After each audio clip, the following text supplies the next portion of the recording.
মন্ত্রীমশাইয়ের মতিভ্রম হয়েছে।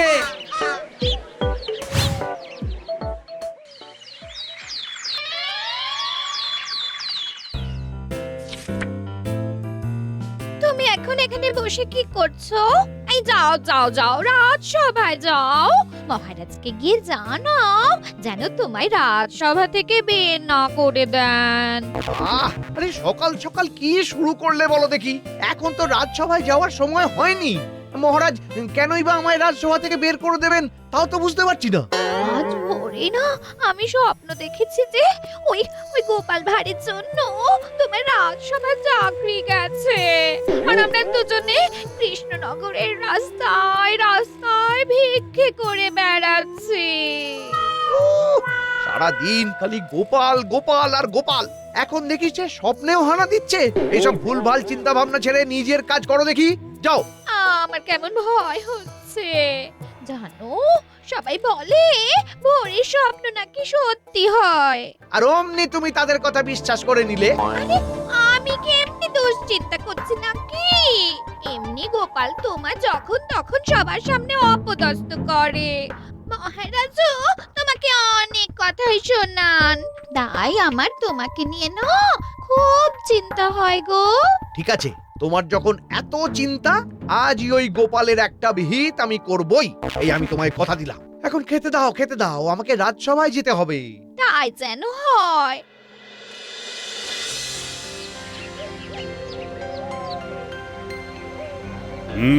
সকলেই চলে এসেছেন দেখছি, কিন্তু গোপাল কই, তাকে কেন দেখছি না? আগে মহারাজ, আপনি আজ লক্ষ্য করলেন? গোপাল তো আজকাল ঠিক সময়ে রাজসভায় আর আসেই না। মাঝে মাঝে তো এই সময় তাকে রাজসভায় দেখাও যায় না। তা বটে, মাঝে মাঝে গোপালকে যে দেখা যায় না এটা আমিও লক্ষ্য করেছি। হ্যাঁ, আর গোপাল কি মহারাজের দরকারি তেমন কোনো কাজ করে? তেমনও নয়। মানে কি বলতে চাইছো? মানে বলতে চাইছি যে যেমন সেনাপতি আছে আমাদের রক্ষা করার জন্য, রাজবৈদ্য আছেন চিকিৎসার জন্য, গোপালের এই রাজসভায় কি কাজ মহারাজ?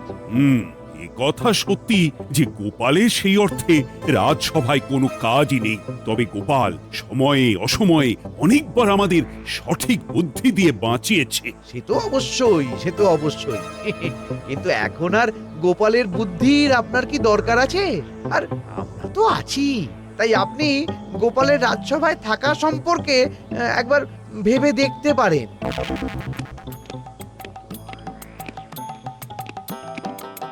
সুপ্রভাত মহারাজ, আমার প্রণাম নেবেন। হ্যাঁ, ঠিক আছে ঠিক আছে। আচ্ছা, কি হচ্ছে গোপাল?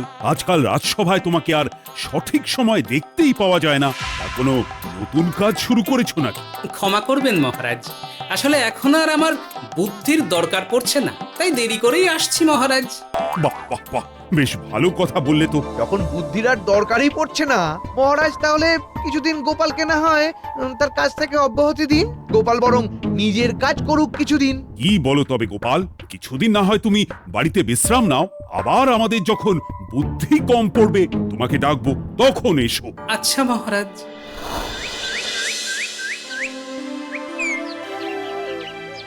তাহলে এবার বলো গিন্নি, সব তো শুনলে, এবার কি করা যায়? রাজসভায় গিয়ে মহারাজের সঙ্গে কথা বলে দেখো না গো, তিনি যেন আবার তোমার রাজসভায় ফিরিয়ে নেন। হ্যাঁ, না গিন্নি, রাজসভায় আমি আর নিজে থেকে ফিরে যাব না, যতক্ষণ না মহারাজ ডাকছেন ততক্ষণ। ও গোপাল দাদু, আজ তুমি আমাদের বটতলায় বসতে বলেছিলে, ভুলেই গেছো দেখছি। আমরা সেই কখন থেকে বসে আছি, তুমি আসছো না দেখে তাই আমরা এখানেই চলে এলাম। সে বেশ করেছিস। এই তোদের পড়াশোনা কি নেই নাকি রে? তোরা যখনই দেখি খালি গোপাল দাদু আর গোপাল দাদু। হ্যাঁ, আহ গিন্নি, বাচ্চাদেরকে অমন বলছো কেন? ওরা ভালোবেসে এসেছে। কেন গো গোপাল দাদু, তোমার কি কিছু হয়েছে? তোমাদের কি মন খারাপ? মন খারাপ নয় রে, ভাবছি একটা নতুন কিছু করতে হবে। কেন, তোমার রাজসভার কি হলো? রাজসভায় আর যাব না রে। তাহলে তুমি কি করবে? কি করবে আবার? তুমি বাজারে একটা দোকান দিলেই তো পারো। দোকান যে দেবে তোদের দাদু, সেখানে বিক্রিটা করবে কি? হ্যাঁ, দাদু, তোমার তো খুব বুদ্ধি, তবে তুমি তোমার দোকানে বুদ্ধি বিক্রি করবে? হ্যাঁ গোপাল দাদু, পুরো বাজারে কেউ কিন্তু বুদ্ধি বিক্রি করে না, তাই তোমার দোকানে ভিড় হবে। ঠিক বলেছিস তোরা। তাহলে এবারে একটা বুদ্ধির দোকানই দেবো, কি বলো গিন্নি? হ্যাঁ, কি আর বলবো, যা ইচ্ছে করে। বাচ্চাদের সঙ্গে উনিও বাচ্চা হয়েছেন, বুদ্ধি বিক্রি করতে বেরোবেন।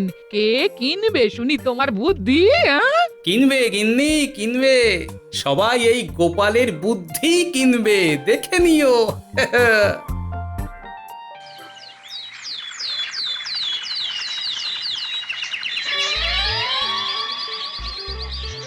বুদ্ধি বুদ্ধি বুদ্ধি, বুদ্ধি চাইতে লজ্জা পাবেন না, আর ধার চেয়ে লজ্জা দেবেন না।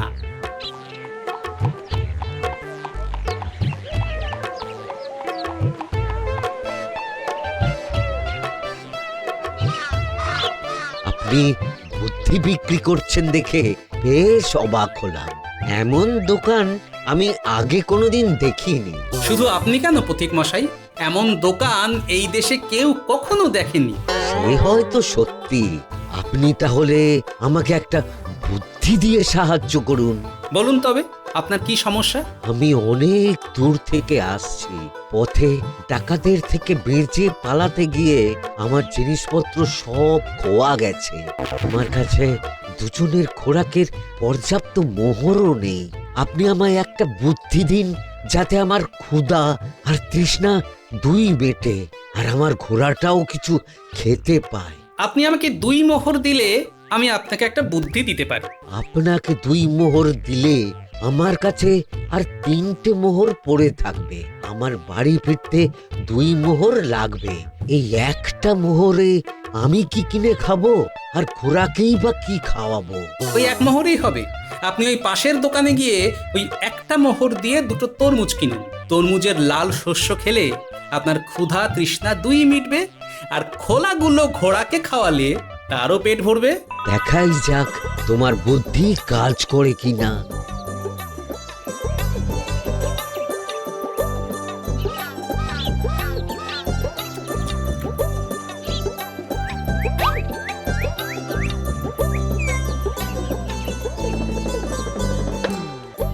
এই নিন আপনার 2 মোহর। সত্যি আপনার বুদ্ধিতে আমার প্রাণটা বাঁচলো। আপনার নামটা কি? আগে গোপাল।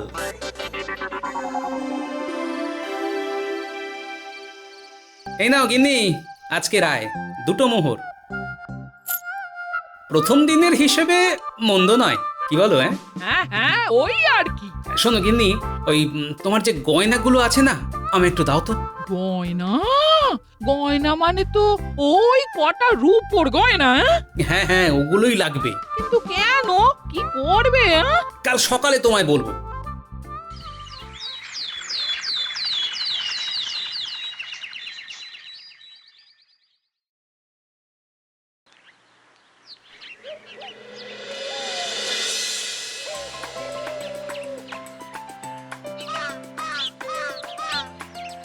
গিন্নি, ও গিন্নি, কি হলোটা কি? এত চেঁচামেচি করছো কেন? এই নাও, এই নাও তোমার গয়না। ও মা, তুমি আমার সোনার গয়না গড়িয়ে দিলে গো। না না গিন্নি, এগুলো তোমার সেই পুরনো গয়নাই, শুধু সোনার জল করে এনেছি। এগুলো জল করে এনে কি লাভ হলো? আমি কি এগুলো পরে ড্যাং ড্যাং করে ঘুরে বেড়াবো নাকি? না না, ড্যাং ড্যাং করে বেড়াতে হবে না। শুধু কাল এই গয়নাগুলো স্নানের ঘাটে পড়ে গিয়ে মন্ত্রী মশাইয়ের বউকে দেখাতে হবে। আর কি কি করতে হবে আমি বলে দিচ্ছি, শোনো। কি গো, তোমার স্বামীর নাকি শুনলাম রাজসভা থেকে চাকরি গেছে? তাতে কি হয়েছে? আমার স্বামী যে নতুন দোকান শুরু করেছে, তা জানো না? হ্যাঁ, শুনছিলাম। তা সে কি স্যাকরার কাজ শুরু করলো নাকি? তাই কি নতুন গয়না গড়ে দিয়েছে? বুদ্ধির যে দোকান হয়েছে, তাতে অনেক অনেক লাভ হয়েছে। হ্যাঁ, তাই সেদিন উনি আমাকে এই গয়নাগুলো বানিয়ে এনে দিলেন। হ্যাঁ, তাই বুঝছি। আচ্ছা, দুই দিনের দোকানে এত লাভ, মন্ত্রী মশাইকে জানাতে হবে।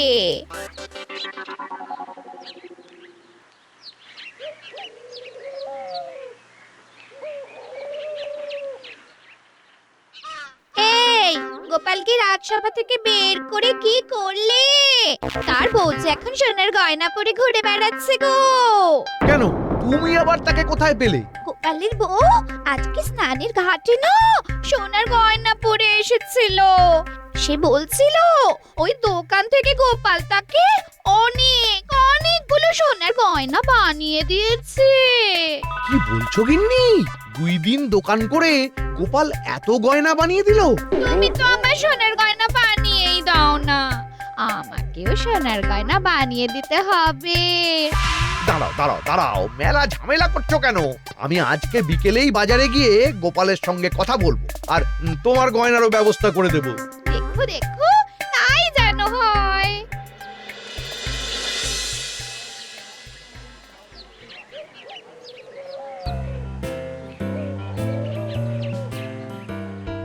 কি হে গোপাল, বেশ ভালোই তো দোকান করেছো, বুদ্ধি বিক্রি করে তো ভালোই নাম করেছো। কেমন?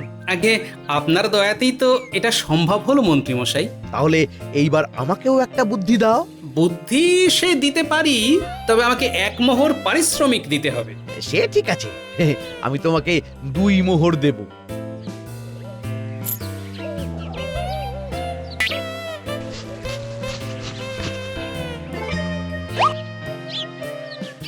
এ কি লিখে দিলে গোপাল? যখনই কোথাও 2 জনের মধ্যে ঝগড়া হবে সেখানে কখনোই দাঁড়িয়ে থাকবেন না। আরে, এসব তো আমিও জানি। আপনি মন্ত্রী মশাই, আপনি বিচক্ষণ মানুষ, আপনি তো জানবেনই। না গোপাল, লোক ঠকানো বুদ্ধি তোমার এখনো যায়নি। দাও দাও, আমার 2টো মোহর ফেরত দাও, দাও। মোহর আপনি নিয়ে নিন, কিন্তু এই বুদ্ধি কোথাও আপনি ব্যবহার করতে পারবেন না। মানে? যেখানেই ঝামেলা হবে আপনি সেখানেই দাঁড়িয়ে দেখবেন, এই আর কি। আচ্ছা, তাই না হয় হবে। দাও দাও, আমার মোহর দাও।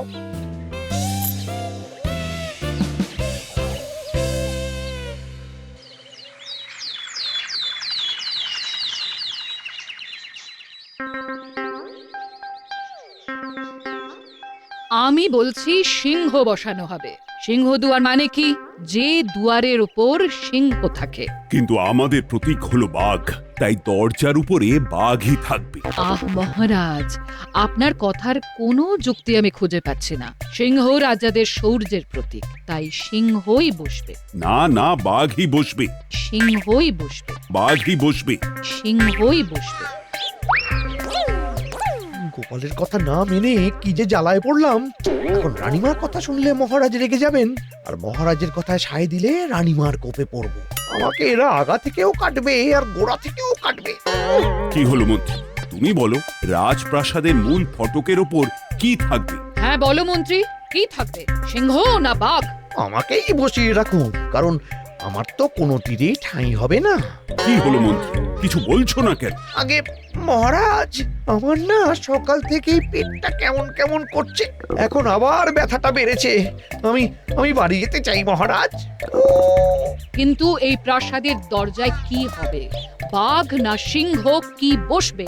এই কথা যুক্তি দিয়ে কে বলবে? রানীমা, আমি আমি কাল এসে আপনাকে আর মহারাজকে সব বলে দেবো। এখন আমায় যেতে দিন, নইলে সর্বনাশ হয়ে যাবে। হ্যাঁ, তুমি যাও, কাল এসো।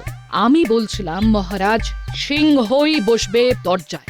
আমিও দেখব বাঘ বসবে না সিংহ।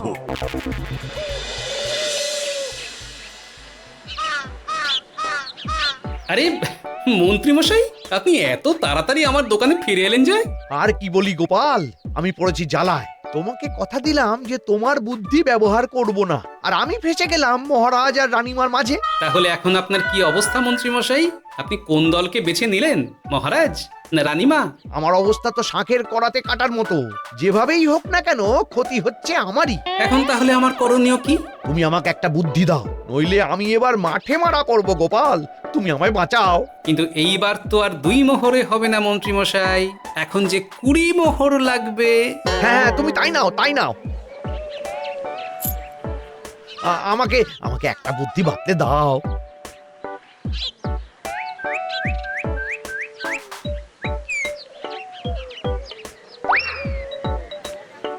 মন্ত্রীমশাইয়ের মতিভ্রম হয়েছে।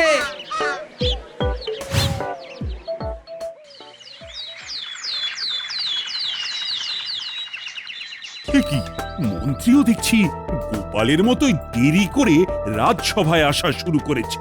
মহারাজ, শুনলাম যে ওই মন্ত্রীমশাইয়ের নাকি মতিভ্রম হয়েছে। সে কি, তা তুমি কি করে জানলে সেনাপতি? কাল বিকেলে ওই বাজারে গিয়ে নাকি উনি লোকজনকে লাঠি নিয়ে তাড়া করছিলেন, তাদেরকে আবার নাকি কামড়েও দিতে গিয়েছিলেন মহারাজ। গোপাল তাকে ধরে কোনো মতে বাড়ি নিয়ে গেছে। তা মন্ত্রীকে কি রাজসভায় ডাকাটা ঠিক হবে? সে কি? না না না না মহারাজ, এই অবস্থায় কখনোই নয়। কখন কাকে কামড়ে দেবে, আগে বরং আপনি কিছুদিনের ছুটি দিন। মতিভ্রম কাটলে তারপর তাকে রাজসভায় ডাকবেন মহারাজ। আপনি বরং একবার মন্ত্রীমশাইয়ের বাড়িতে লোক পাঠান, দেখুন কি অবস্থা। রাজবৈদ্য, আপনি সেনাপতির সঙ্গে গিয়ে একবার মন্ত্রী মশাইয়ের অবস্থা দেখে আসুন। আর হ্যাঁ, আসার পথে একবার গোপালকে খবর দেবেন। যথাজ্ঞা মহারাজ।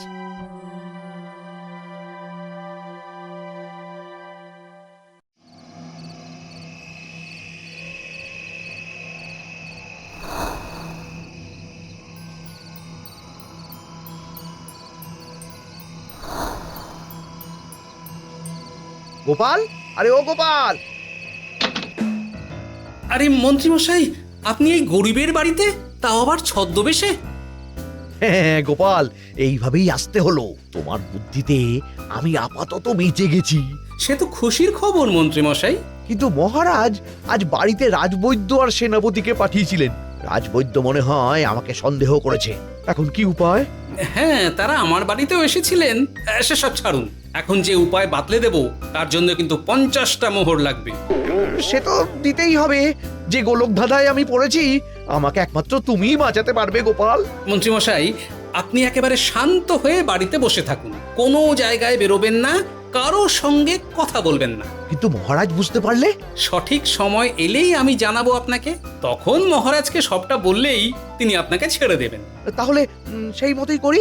তুমি এখন ভরসা গোপাল। সেনাপতি, মন্ত্রীকে ছাড়া তো রাজকার্য চালানো বড় মুশকিল হয়ে যাচ্ছে। তুমি গোপালকে খবর দিয়েছিলে? হ্যাঁ মহারাজ, আজ 3 দিন তাকে আসার কথা বলেছি, কিন্তু সে এখনো আসেনি। কি বলছো? আচ্ছা, আমি যাব তবে বাজারে, দেখি গোপাল কি বলতে চাইছে।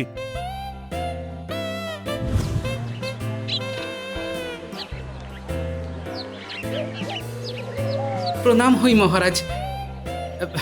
আপনি আপনার মূল্যবান সময় নষ্ট করে এখানে আমাকেই ডেকে নিলে পারতেন, আমি চলে যেতাম। তোমাকে তো গত কয়েকদিন ধরে রোজই আমি ডাকছি গোপাল, তুমি নেই, মন্ত্রী মশাই নেই, আমার রাজসভা যেন খাঁ খাঁ করছে। তুমি রাজসভায় ফিরে চলো। ক্ষমা করবেন মহারাজ, রাজসভা থেকে বেরিয়ে এসে একটা ছোট্ট দোকান খুলেছি, এখন পসার বেশ বেড়েছে। আরে তা তো দেখতেই পাচ্ছি, বুদ্ধির দোকান বলে কথা। তা রাজসভায় আবার আসলেই তো হয়ে যায়। দোকান ছেড়ে যদি রাজসভায় যাই তাহলে যে লোকসান হয়ে যাবে মহারাজ, আর যদি আবার রাজসভা থেকে আমাকে বের করে দেন তাহলে তো আবার এই দোকান দিতেই হবে। তাই মহারাজ। বুঝেছি বুঝেছি, ঢের হয়েছে। এই না, 500 মোহর তোমার ব্যবসার ক্ষতিপূরণ। তুমি আজকেই আমাদের সঙ্গে চলো আর মন্ত্রী রূপে যোগদান করো। মন্ত্রীমশাই যদি গোসা করেন মহারাজ? সে চিন্তা তুমি করো না, সে এখন অসুস্থ। যতদিন না সুস্থ হন তুমি মন্ত্রী হলে, তিনি ফিরে এলেই তোমরা যেমন ছিলে তেমন হয়ে যাবে। যথা আজ্ঞা মহারাজ। দেখলে, আমার দেখা স্বপ্নই সত্যি হলো। ওই গোপাল তোমাকে ভুল বুদ্ধি দিয়ে আজই নিজে মন্ত্রী হয়ে গেল। কি বলছো কি? গোপাল মন্ত্রী হয়েছে? দেখো তো গিন্নি, দেখো এই সময়ে কে এলো, দেখো। হ্যাঁ, যাই।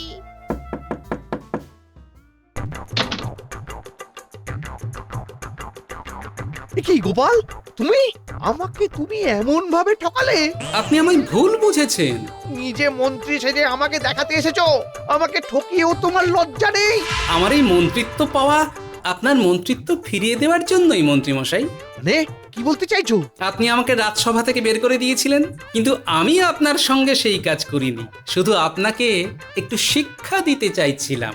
সে শিক্ষা আমার প্রচুর হয়েছে গোপাল। আমার এই ভুলের জন্যই আজকে আমি বাড়িতে বন্দি। তাহলে আজকে আপনি এই ভুল বুঝেছেন, তাই আমি আপনাকে সাহায্য করব। হ্যাঁ গোপাল, তোমার জন্য গর্ত খুঁড়তে গিয়ে আমি সেই গর্তে পড়েছি। দয়া করে আমাকে ক্ষমা করে দাও গোপাল, আমাকে ক্ষমা করে দাও। আপনি কাল সকালে রাজসভায় পৌঁছে যাবেন, তাহলেই হবে। আচ্ছা গোপাল, আচ্ছা তুমি যা বলবে তাই হবে। এ কি, আজ গোপাল সভায় আসেনি? মহারাজের জয় হোক। মন্ত্রী, তুমি সুস্থ হয়ে গেছো? ও, তুমি আমাকে বাঁচালে। তাহলে তুমি যখন ভালো হয়ে গেছো, আবার মন্ত্রীর পদে ফের আমাকে বাঁচাও মন্ত্রী। হ্যাঁ, আপনার যা ইচ্ছা মহারাজ। এ কি গোপাল, তুমি? হ্যাঁ মহারাজ, আসলে আমি নিতান্ত একজন ভাঁড় মাত্র। মন্ত্রীমশাই ফিরে এসে আমাকে এই বিপদ থেকে উদ্ধার করেছেন। আমি বুঝেছি গোপাল, আমার ঘাট হয়েছে, উচিত শিক্ষা হয়েছে আমার। তোমরা দুজনেই আবার নিজেদের কাজে যোগ দাও। ধন্যবাদ মহারাজ। জানেন মহারাজ, ভোরের স্বপ্ন যে সত্যি হয় আমার আজ বিশ্বাস হলো। কেন গোপাল? আমার গিন্নি কিছুদিন আগেই সকালে ঘুম থেকে উঠে বলেছিল, দেখে নিও তুমি একদিন কৃষ্ণনগরের মন্ত্রী হবে। কি মন্ত্রীমশাই, ভোরবেলার স্বপ্ন সম্পর্কে আপনার কি মত? তার বলতে